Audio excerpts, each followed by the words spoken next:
सोलापूर जिल्ह्यातील पांढरी येथील वनविभागाच्या जंगलास आग लागून 10 ते 15 हेक्टर क्षेत्रातील झाडे आणि वन्य प्राणी जळून खाक झालेत। ग्रामस्थांनी वनविभागाच्या वतीने आग आटोक्यात आणण्यात आली आहे। सोलापूर जिल्ह्यातील बार्शी तालुक्यात पांगरी परिसरात असलेल्या पांढरी येथील वनविभागाच्या जंगलास आग लागून उस्मानाबाद आणि सोलापूर जिल्ह्यातील 10 ते 15 हेक्टर क्षेत्रातील झाडे आणि वन्य प्राणी जळून खाक झाल्याची घटना घडली आहे। ग्रामस्थ आणि वनविभागाच्या अधिकाऱ्यांनी अथक प्रयत्न करून रात्री 11:30 वाजण्याच्या सुमारास आग आटोक्यात आणली, तरी मात्र अचानक पेटलेल्या वणव्यामुळे अगोदरच संपुष्टात येत असलेली वनसंपदा, वन्य प्राणी, मोठमोठी झाडे आगीच्या ज्वाळामध्ये भस्मसात झाली होती।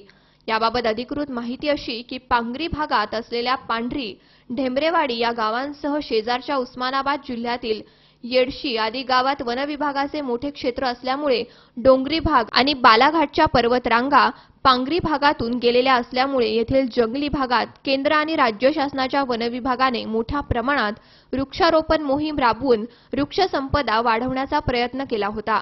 मात्र वनविभागाच्या पांढरी येथील घनदाट जंगलास अज्ञात कारणावरून आग लागल्यामुळे अनेक विविध जातींची औषधी वनस्पती आगीत जळून खाक झाली आहेत।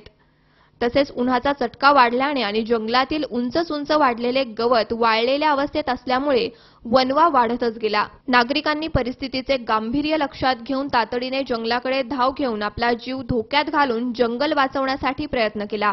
मात्र आगीच्या ज्वाळा 20-20 फुटापर्यंत उंच असल्यामुळे आग विझवताना अनंत अडचणी उद्भवत होत्या। 6 वाजता वनविभागाचे अधिकारी आणि शेकडो ग्रामस्थांनी आग विझवण्यास सुरुवात केली, मात्र आग आटोक्यात येत नव्हती। 8 तासांच्या अथक प्रयत्नांनंतर रात्री उशिरा आग आटोक्यात आली, मात्र तोपर्यंत आगीने जंगलाचा मोठा भाग, वृक्ष, छोटे वन्य आणि जंगली प्राणी आपल्या कक्षेत घेतले होते।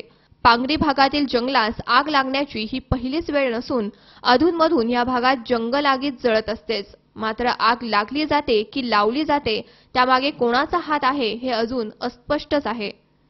तुकाराम गोडसे, सी 24 तास, सोलापूर।